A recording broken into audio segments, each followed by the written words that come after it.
todos bem-vindos e nos acompanhem mais essa conversa do CRM Piauí Podcast.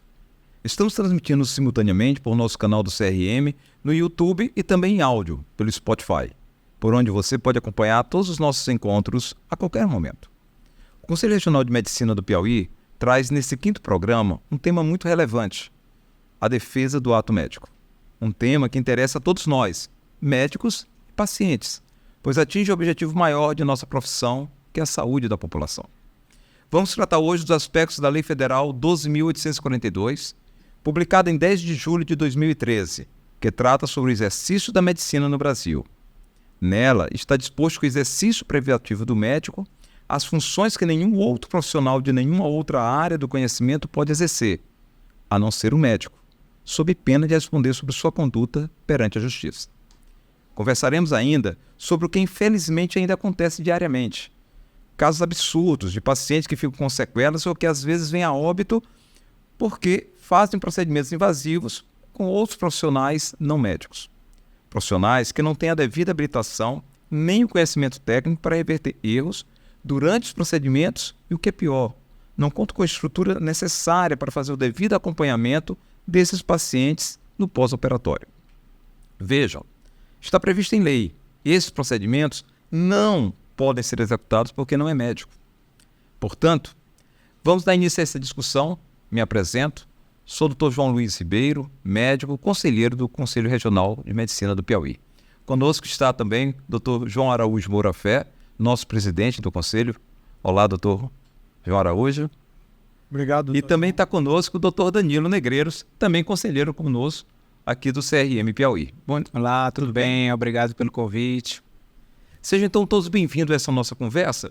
E para começar, eu gostaria de esclarecer à população o que seria essa lei do ato médico, né? E o que ele nos trouxe em termos de estrutura protetiva para a população.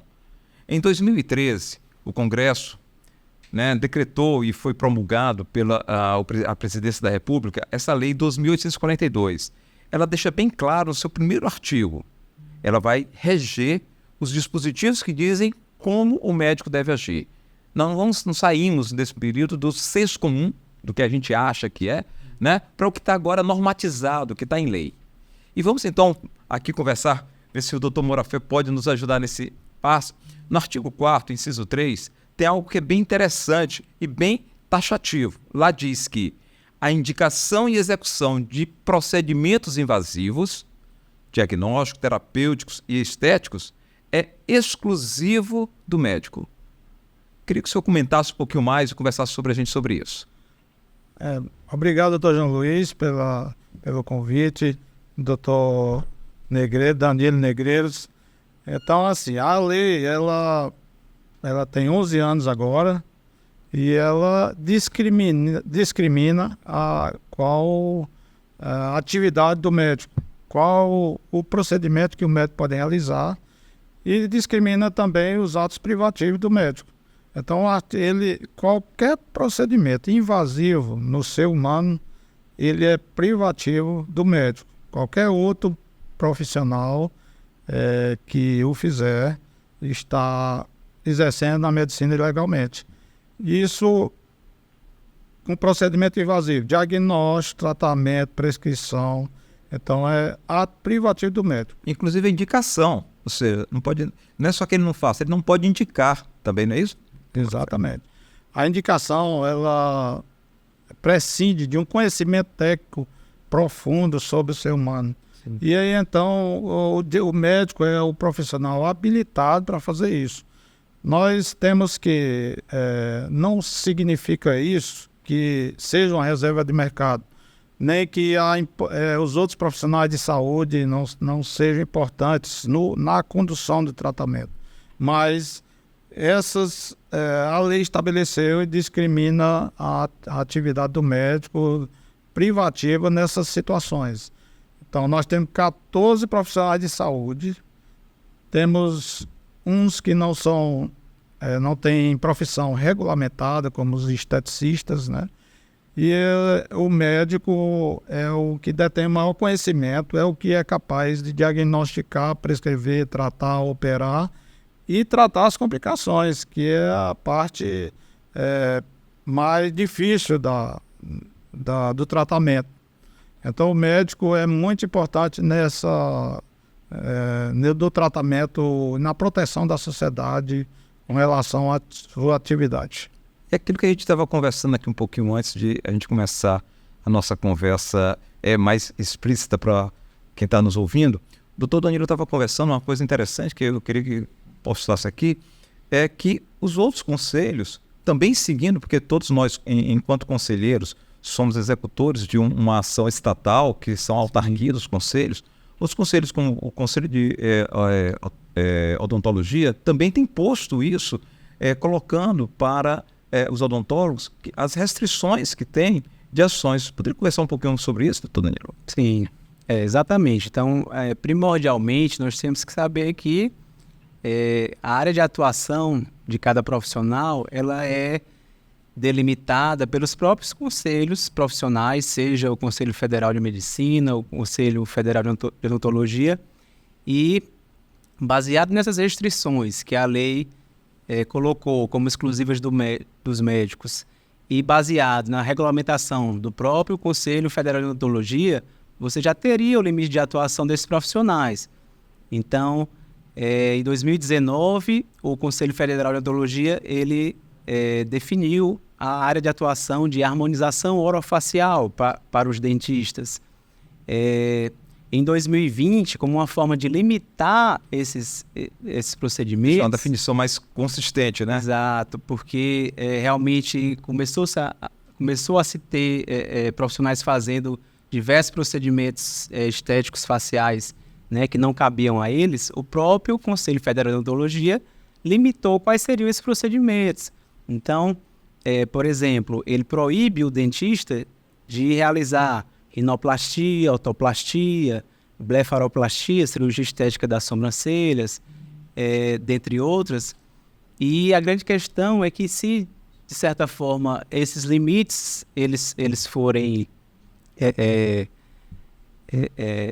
bem seguidos, a gente já teria uma prevenção de grande parte desses danos, né? E que a questão não é só porque está na lei que os conselhos, seja de medicina, de odonto, de físio, de enfermagem, é porque a gente está protegendo a saúde da população.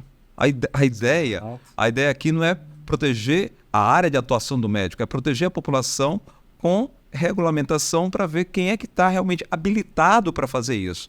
Uma das questões, eu queria ver se o doutor Morafé pode conversar com a gente, sobre a questão das anestesias, né? Que a gente tem múltiplas anestesias, a gente tem anestesias locais, regionais, loco-regionais, gerais. Isso seria algo que um não médico poderia fazer, e quando eu falo não médico, veja se seria um profissional de saúde que tem habilitações na sua área, mas que tem algumas restrições também nesse caráter anestésico. Você pode comentar um pouquinho, doutor Morafé? Veja bem, a anestesia é um procedimento complexo. Ele não é isento de complicações, tem riscos inerentes ao procedimento. Ele é legalmente exercido por um anestesista. O anestesista é um médico com formação de residência médica 3 anos depois da graduação. É uma especialidade muito complexa. E a anestesia não é isenta de complicações. Então, eu conclamo a população a não se submeter a procedimentos anestésicos, inalatórios, em consultórios, de qualquer área, porque os riscos de complicações, o risco de parada cardíaca, o risco de morte é muito grande, principalmente em consultório. Você tocou nesse assunto, é uma coisa interessante. Há também os espaços que nos deixam ou não exercer algumas ações, né? Parece uma coisa simples, colocar, por exemplo, um DIU, né? Colocar um DIU, que é um dispositivo que se você coloca intrauterino, né? Apesar de ser através de um orifício natural, ou seja, você não está fazendo uma incisão, mas você está colocando dentro de uma estrutura. Pode ser feito em qualquer lugar, por qualquer um, doutor Danilo? Com certeza não, né? E na própria lei 12.842 é falado isso, que o procedimento anestésico ele tem que ser feito dentro de condições e parâmetros definidos pelo CFM, né? E não é um procedimento isento de risco. Além do mais, o próprio DIU é um procedimento feito para prevenir uma gestação, né? É uma contracepção, e que não pode ser feito por qualquer profissional. Que tem que acompanhar, né? Porque eu estou colocando um corpo estranho, Exatamente. que ele não vai fazer efeitos graves se a gente tiver uma boa indicação e acompanhamento. Agora, colocar de qualquer jeito, em qualquer lugar, por qualquer profissional, pode vir a ter graves consequências. Inclusive a perfuração do útero, Isso. que é uma complicação cirúrgica grave, né? Porque quando você perfura o útero, você abre espaços de bactérias, vírus, entrar dentro da cavidade abdominal, ou seja, uma coisa que seria simples para evitar uma concepção durante um certo tempo, se torna simplesmente uma cirurgia de grande porte. Talvez essa mulher acaba nem podendo mais ter filho por conta disso. E numa situação dessa, eu não sei quem que poderia me ajudar. Onde é que eu busco informação? Sobre que profissional pode me ajudar em determinada situação? Onde seria o melhor local para eu buscar informação sobre isso? O melhor lugar é o site do próprio Conselho Regional de Medicina, que identifica os médicos, identifica a especialidade, quem está apto, quem é perito para realizar qualquer procedimento médico, né? Então, voltando ao caso da anestesia inalatória, como estão fazendo anestesia inalatória com óxido nitroso nos consultórios, principalmente odontológicos, sem anestesista, que, aliás, a anestesia inalatória é um procedimento que é hospitalar, não pode ser feito em consultório. O risco de parada cardíaca é grande e, além do mais, feito por um não médico que não sabe entubar, não sabe tratar a urgência, a complicação da anestesia quando ocorre depressão respiratória, e no consultório não é adequado para se fazer um procedimento invasivo que a própria lei proíbe que seja realizado por um não médico. Está lá taxativo. Eu vou aproveitar aqui falar algo que eu falo na minha sala de aula como professor, que no treinamento de futuros médicos eu coloco o seguinte: anestesiar, qualquer pessoa anestesia. É só ver quando você ingere bebida alcoólica em grande quantidade, você fica anestesiado. Tirar da anestesia com qualidade, mantendo a saúde e atividades funcionais boas, só um profissional bem treinado. Então, é por isso que tem que ter cuidado, né, numa situação dessas, em termos de anestesias, que são produzidas de maneira mais do que inadequada. Eu queria comentar mais alguma coisa sobre esse tema, doutor Danilo? Eu acho que o mais importante, como você falou, é que a gente tem que inicialmente pensar no paciente e prevenir o dano. E um profissional que não está habilitado para reverter um possível dano, ou um ambiente que você não tem essa estrutura para isso, infelizmente esse procedimento não pode ocorrer naquele local. Algum comentário, doutor Morafé? O procedimento, qualquer procedimento não é inerente de risco. E um procedimento mais simples pode ter complicações e pode levar a óbito. E o profissional deve estar habilitado, estar no ambiente adequado, indicado para o grau de procedimento. Se um não médico fazer uma injeção simples de um medicamento, um botox, por exemplo, o paciente pode ter um choque anafilático, uma reação alérgica, e aquilo evolui, tem graus variados de complicações, e pode precisar até, às vezes, fazer uma intubação, uma traqueostomia de urgência por edema de laringe, edema de glote.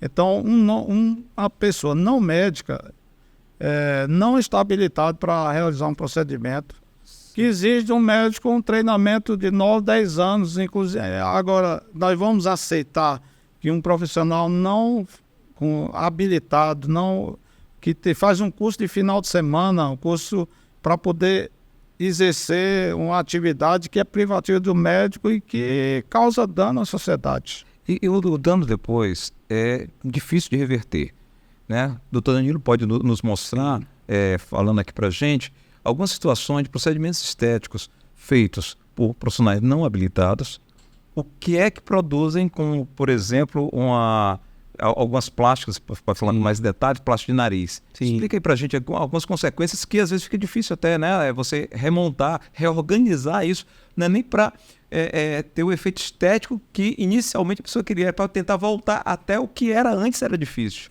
Isso, com certeza. Então, assim, como otorrinolaringologista e com área de atuação na parte estética de rinoplastia, otoplastia, a gente tem recebido cada vez mais pacientes que fizeram uma rinomodelação definitiva, que, na verdade, é o que tem sido feito nos consultórios odontológicos, uma rinoplastia com abertura da cavidade nasal, com colocação de materiais aloplásticos. Só para explicar para quem, o que seriam esses materiais aloplásticos, assim, para a gente explicar. Próteses, né? Você, por exemplo, tem um material que chama Porex, então já operei pacientes que chegaram com esse material dentro do nariz, que fizeram infecções não deveriam estar lá. operatórias. Materiais que são usados em algumas áreas da saúde, mas que dentro do nariz lá, né? Não dá certo. Os estudos mostram que não dá certo. E pacientes com sequelas de redução da base alar, né, vulgarmente chamada de alectomia, sem respirar direito. E é justamente isso, o paciente vem para a gente com o intuito de voltar a ter a função do nariz, de repente sem respirar direito, ou já com deformidades na face que você não vai conseguir. Então, aquele paciente que de repente buscou inicialmente uma harmonização facial, chega totalmente desarmonizado e querendo realmente que a gente minimize o dano, né? Então, eu acho que a grande questão, como a gente comentou antes, é que os limites estão aí, né, estabelecidos, mas algumas áreas de não médicas, né, estão ultrapassando esses limites sem pensar nos danos, né? E quem, no momento de reverter esses danos, termina vindo para o médico, né?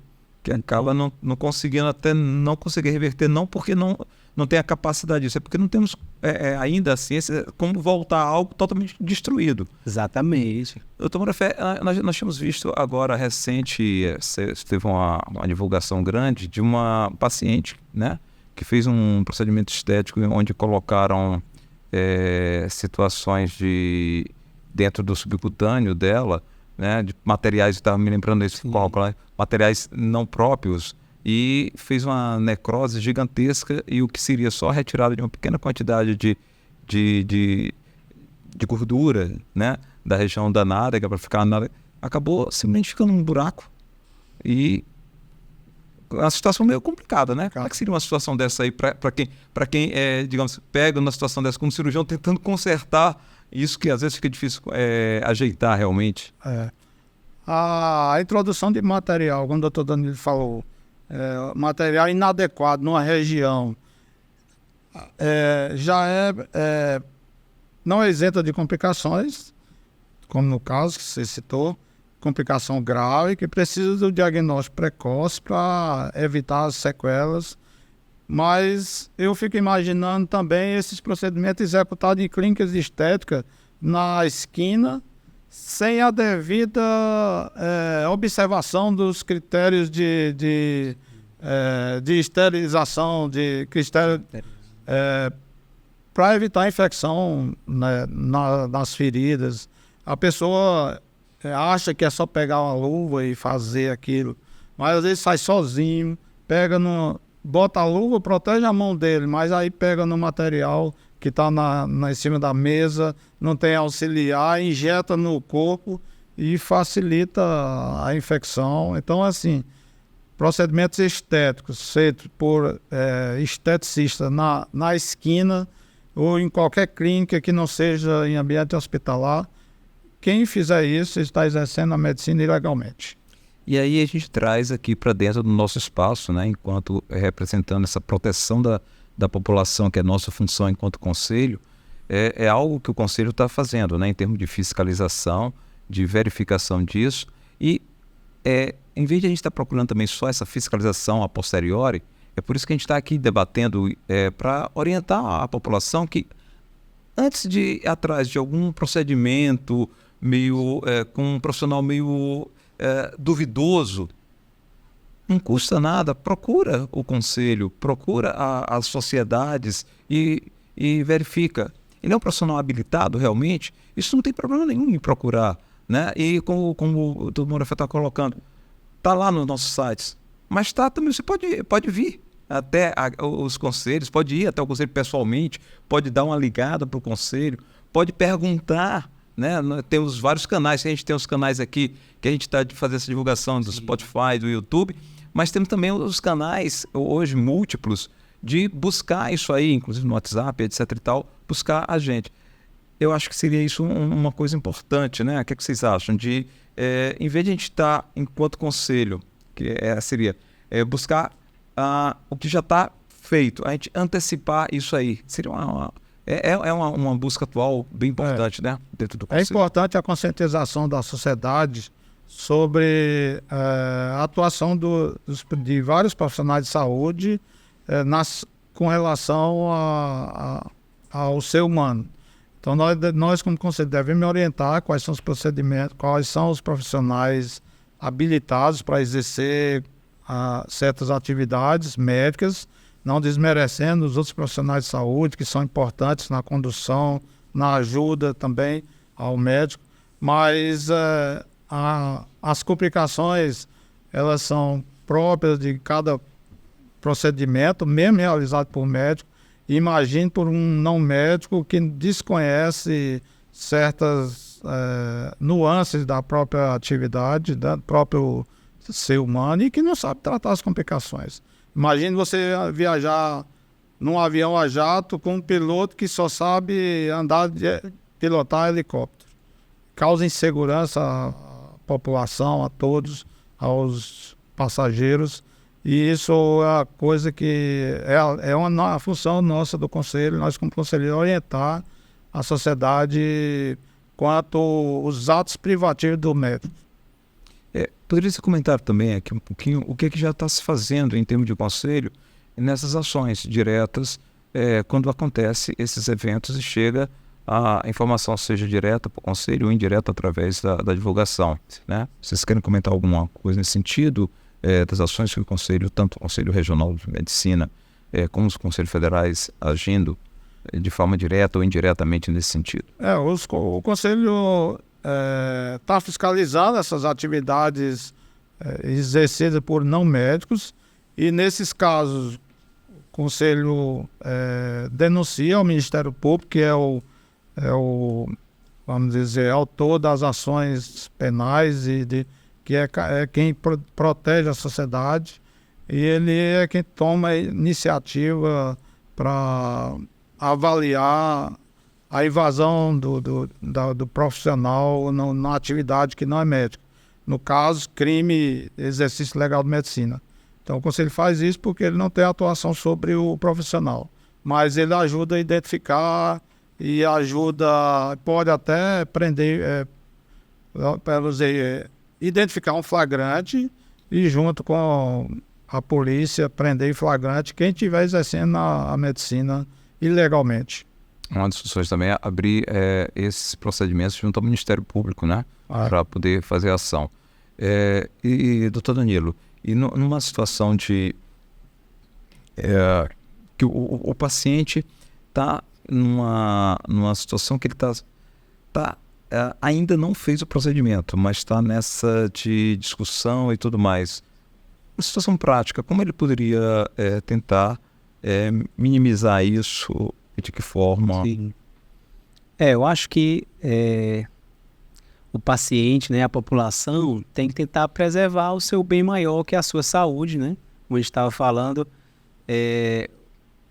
depois, para reverter os danos, geralmente é bem mais complicado. Então, como você comentou desde o início, procurar informações sobre o profissional, se ele é habilitado para fazer aquilo, buscar informações no próprio CRM e, de certa forma, se resguardar nesse sentido, já que nós temos uma invasão grande, né, de profissionais não médicos, né, em atos médicos, e de repente é um procedimento que você vai pagar mais barato, pensando só no custo, mas que pode, né, a longo prazo, ser bem mais caro para você, né? Seria o barato que sai caro e bem caro. Exato. E a saúde comprometida. Exatamente. Né? Uma coisa que eu queria comentar com relação à lei do ato médico. A lei é uma lei federal, passa por um processo legislativo. Ela passou em discussão no Congresso por mais de 10 anos, por aprovação por deputados, por senadores, promulgado pelo presidente. Então, a lei discrimina toda a atividade privativa do médico. E hoje nós estamos com 11 anos de vigência dessa lei. Não pode os conselhos ficarem legislando, criando direitos e deveres com relação às pessoas. Nenhum conselho pode. O que pode é normatizar a própria lei, só discriminar aquela atividade com relação ao que está na lei, mas criar outros direitos, não. Se a lei diz é privativa de médico, não pode, por resolução, que é uma espécie normativa inferior em relação à lei, ela não pode o conselho, por resolução, estabelecer direito para outros profissionais que não sejam médicos, ou que sejam que não estejam discriminados na própria lei, que no caso o médico. E lembrar que é uma lei federal exatamente porque o Congresso, sim, o definiu para ajudar a própria população a saber a quem ela buscar em determinadas situações. E esse fechamento com um rol, se for lá, que a gente tinha comentado do inciso 3, mas no artigo 4º tem lá um rol bem taxativo, discriminando exatamente cada uma das situações onde aquela ação só pode ser feita por médico. É bem descritivo, não tem assim, talvez, né? Então, essa situação é o que a gente está querendo colocar aqui, chamar a atenção, que não é porque você não sendo médico, não tem a capacidade. Você tem suas capacidades, suas técnicas, cada um na sua área, né? Assim como vou botar bem mais amplificado, né? A gente não vai pedir para que um engenheiro nos ajude num processo jurídico e nem pedir para um advogado, na sua qualificação de advogado, nos ajudar no processo de uma construção civil. Eu fui bem amplo assim nessas duas outras áreas, só para colocar, porque não é só que está descrito, é porque realmente o conhecimento técnico vai nos prejudicar numa situação dessa. É o que nós chamamos de leigo na área. Então, aqui o que a gente estava querendo chamar a atenção hoje, né, e fica claro, é que existe uma lei discriminando essa questão do que é o ato exclusivo do profissional de medicina, e uma das funções nossas, enquanto conselheiros, é defender não a lei apenas, mas a população. E a lei está aí para defender a população. O aspecto da lei, ela se é justa, se é injusta, não é a discussão. A lei tem que ser cumprida. Então, se houver outro processo legislativo que altere, aí é outra coisa, mas nós devemos cumprir o que tem na lei. Se é proibido o optometrista prescrever óculos, é porque é função do oftalmologista prescrever. A deficiência visual não é só corrigida com óculos. Ela pode ser, ou ter outra doença, pode ter uma catarata que não resolve com óculos. Então, ficar um optometrista dentro das óticas na cidade é um risco muito grande para a saúde da população. Você vai botar a saúde ocular sua somente por cuidado do optometrista que só sabe classificar, especificar o óculos que você vai usar. Sim. Que o oftalmologista é quem prescreve. Mas antes ele olha o fundo do olho, olha o cristalino, olha se tem outra doença associada para dar Então, o diagnóstico é exclusivo, privativo do médico. O tratamento, a cirurgia, perícia médica, são atos privativos do médico. E a própria lei, ela fala de situações em que essa atuação é compartilhada. Então, cirurgias, reconstrutoras da face, você tem um cirurgião plástico que seja associado com um cirurgião bucomaxilofacial, que é um odontólogo. Então, a lei, ela permite isso aí, né? Da mesma forma que ela põe o que é exclusivo do médico, como a gente tem discutido. Porque, na realidade, são profissionais que se complementam. Exatamente. Agora, são complementações. Não há como você não tendo técnica aí, você se mexer nessa área. Bom, gente, nós estamos chegando aqui ao final do nosso podcast de hoje, né?